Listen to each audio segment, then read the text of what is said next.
Hello and welcome back to the Making Disciples podcast. I'm your host, Matt, and on this episode, I have our guest, Amanda Thiel. Amanda is one of the young adults in our parish and is also the ministry lead for our Christlife series. Amanda, thanks so much for joining me today. Of course, thank you for having me. So just to start out, just about you, your life, maybe you could just talk to me a little bit about what role faith had in your life, maybe growing up. Okay, sure. So it was always kind of there in my life. Mm-hmm. Like growing up, I went to Catholic school my whole life, kindergarten to college. So I've always had it there. And then my mom used to drag us to church every Sunday at 7:30 in the morning, whether I wanted to or not. I preferred the later ones, but sure. Nice. So I could relate. yeah, even when I was little, I used to think the homily was nap time. So I thought that was brilliant, but then I realized that's not the case. Right. But as I grew up, it was more of, I want to take a nap after church. Yeah. Yeah. You need to make up that sleep from that 7:30 a.m. Exactly. wake up, right? Exactly. So it was always just, and then it was great because my family was always close where we would always say prayers at dinner, right before dinner every night. Mm-hmm. So it was always, and even before bedtime. So it was always kind of the foundation was always there. Sure. I don't know if I necessarily appreciated it until I was older. Probably not until college when I really appreciated it more. Where'd you go to college? Seton Hall. Seton Hall. Mm-hmm. So, and I think that makes sense. I mean, I'm in a similar boat. I went, well, at least K through 8 to Catholic school. And I think at least my experience was that it becomes a subject in school. Yep. And then it's hard to see past that. Yep. Yeah. At a certain point. So you said that it kind of maybe was that for you up until college. What changed in college? I don't know if it was necessarily college. Like there were points in high school where it started meaning a little bit, but I think in college I had a group of friends. We would just go to church every Sunday. We would go to the 8 p.m. mass. And it was awesome because the priests there, they would tune their homilies towards, 18, 20-year-olds. Right.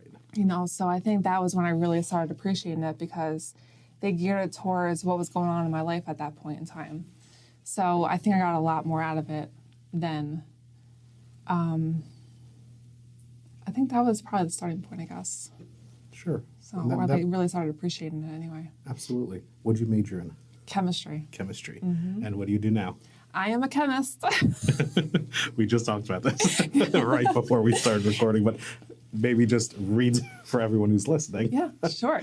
So I went to school for chemistry. It was interesting because in high school, I had no idea what I wanted to do. And my mom used to ask me all the time, well, what do you want to do? And she would just list off of random things that I could possibly do. Mm-hmm. And one day, out of nowhere, she goes, oh, do you want to be a cosmetic chemist? You can make cosmetics. So I was like, oh, that sounds good. So then I just said, sure.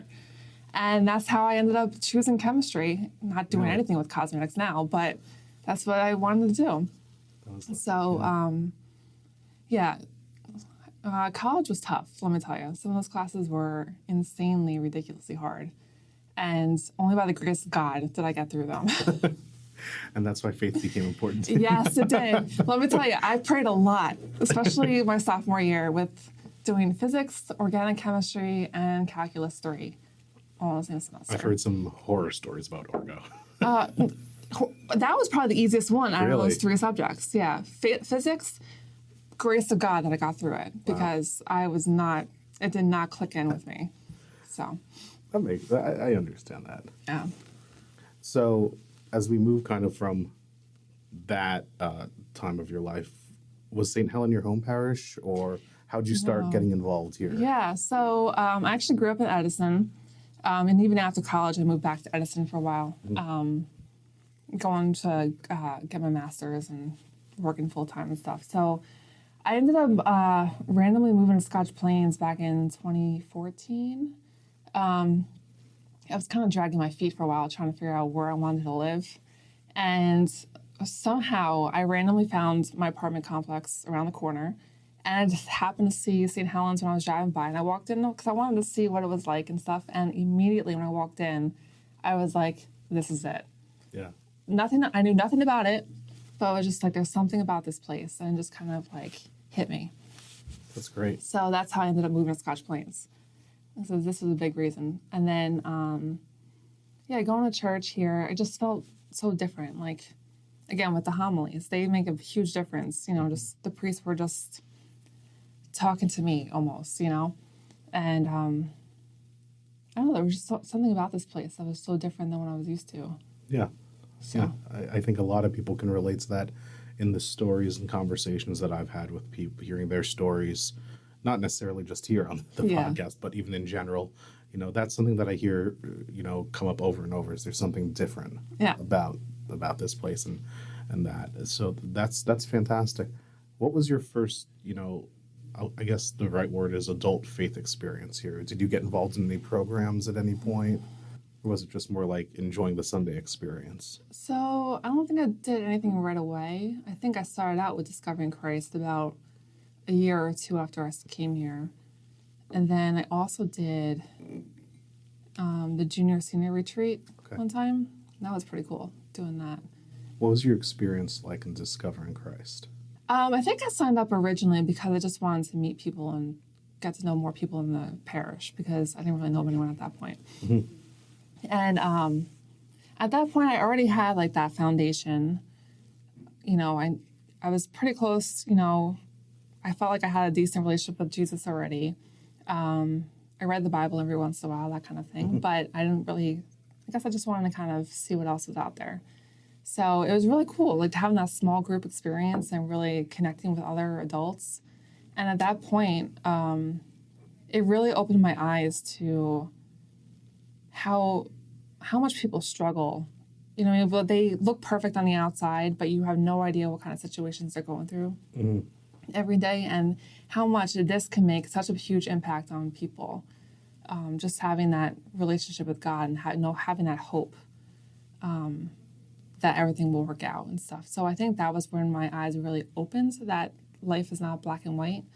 I mean, I had my own things I had to deal with, but I didn't struggle as much as some other people do.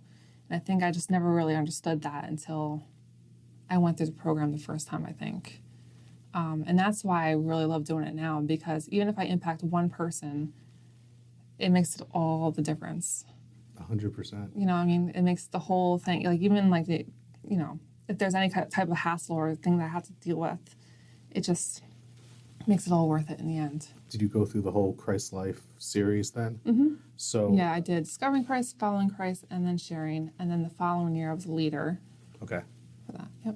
And so what made you want to get involved then as the ministry lead for it? Which I think this is your second year doing Yes, this is my second year doing it by myself.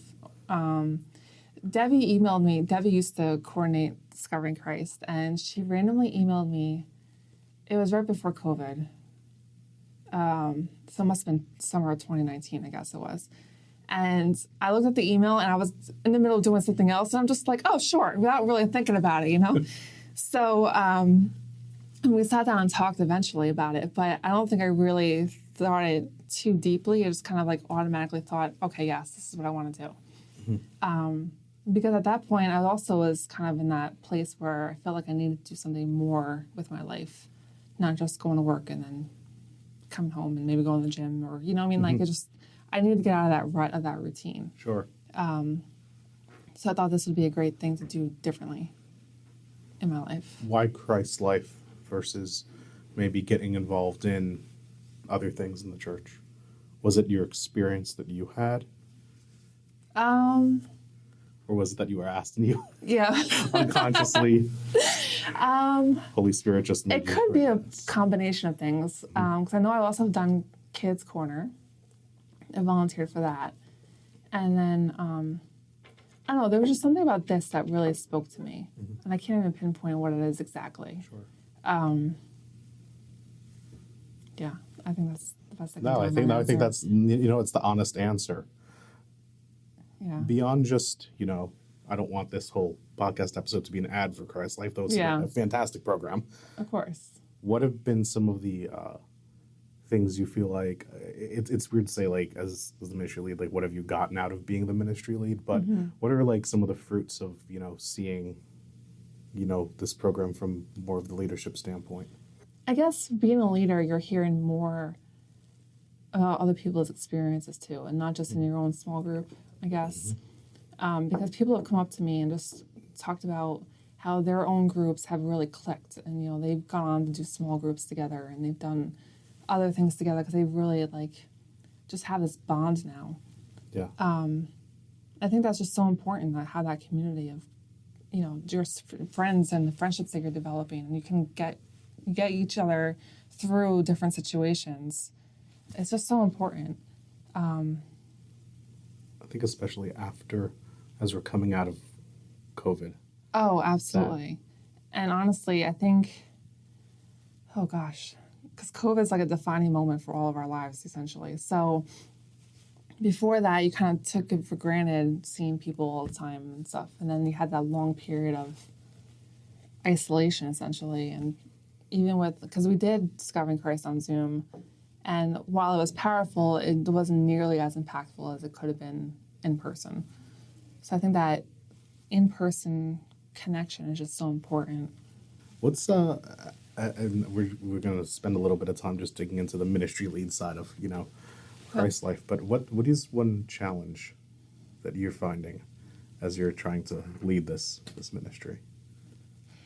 The biggest challenge, I think, is probably in the very beginning when you're recruiting people to sign up, and then you're recruiting leaders, because you really want the people who've gone through it before to really start taking their experience and sharing it with other people by being leaders. And I think that's probably the biggest challenge, is you want people to, essentially there is a time commitment, things like that.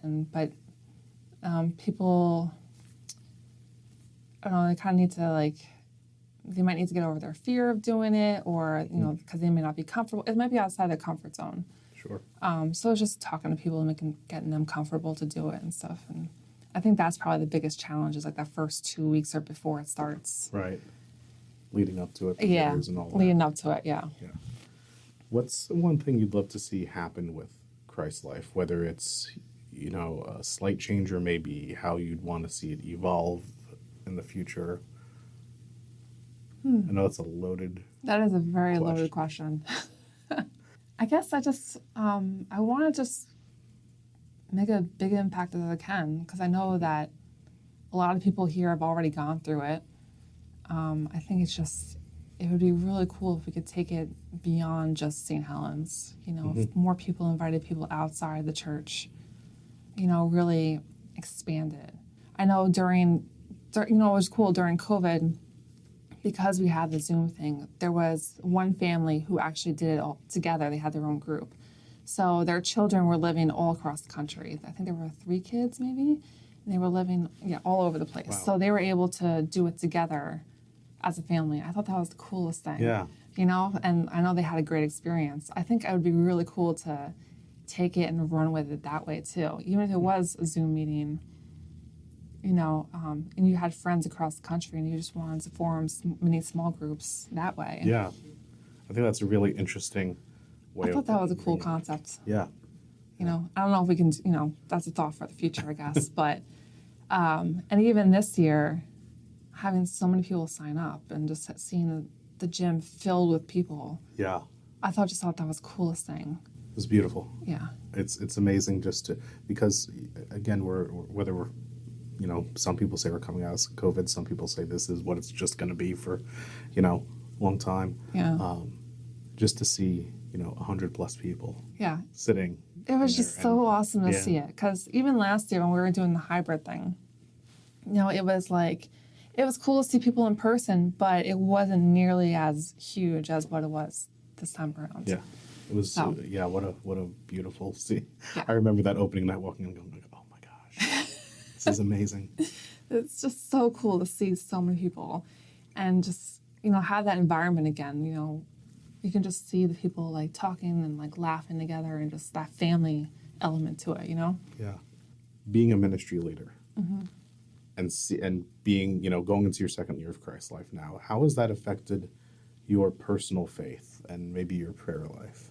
It's interesting because I know when I started Discovering Christ around that time period, I think I started praying more and reading the Bible more and things like that.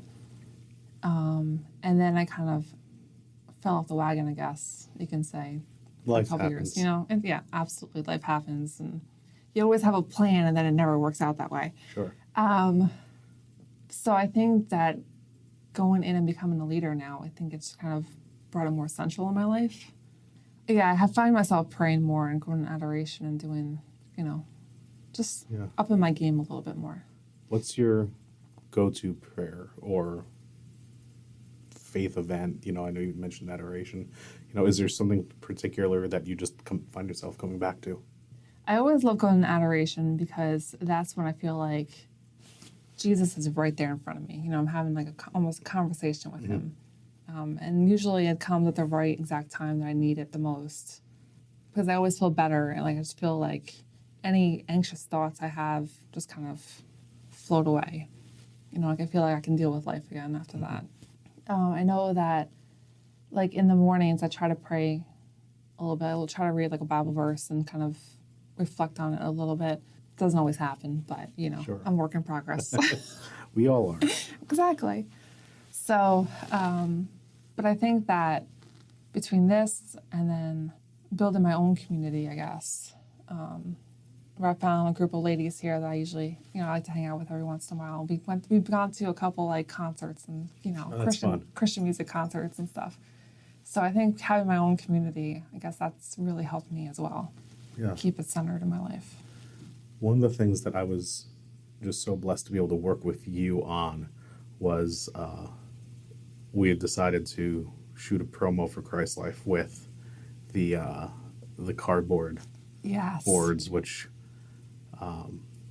at the end of, for those who don't know, would you like to explain it? Sure. So at the end of the program, what we do is we have these big cardboard cutouts, and we have the participants write on there where they were at that point before they started the program, and where they are now at the end of the program. How they're feeling. It could be how they're feeling. It could be where they are in life. It could be anything at that point. And you can see that it makes such a huge impact, just seeing the difference of where they were before versus where they are at the end. And I think that is probably the most special night of the whole program. And that's when it really makes the whole thing worth it, because you can see the impact on these people's lives. Because there's so much junk in the world already. So to have someone say, okay, well, I was dealing with all this stuff that I couldn't handle, to saying now I have Jesus at the center of my life, I just throw my stuff at him and he, let him deal with it essentially. And, I feel like I can deal with things one day at a time. It just makes the whole thing worth it. It does. I remember, going through the process and then seeing that final version. Yes. Oh, it made me cry. Yeah, absolutely. And I think, like you said early in this conversation, as you just touch one person and it makes everything worth it. Yeah. And then at the end of the blood, sweat, and tears of a year of 24 sessions of Christlife, 30 sessions, something like that, and retreats and everything like that, to see it's not one, it's every one. Yeah, exactly. It's amazing. Just want to thank you so much, Amanda, for your time. Of course. This is a great conversation. I loved hearing about your story and then everything with Christlife. For those of you listening, Christlife starts up every January. Yep. So January 2024. Yeah, so make sure you sign up, everybody, and early too. Don't stress us out. No. But thank you so much for your time. I appreciate it. And for those of you who are listening, thank you so much for taking time to listen to this podcast. If you enjoyed it, please share it with somebody, tag someone on social media, leave us a review. That's the end of this episode. The Making Disciples podcast is a ministry of the Parish community of Saint Helen in Westfield, New Jersey.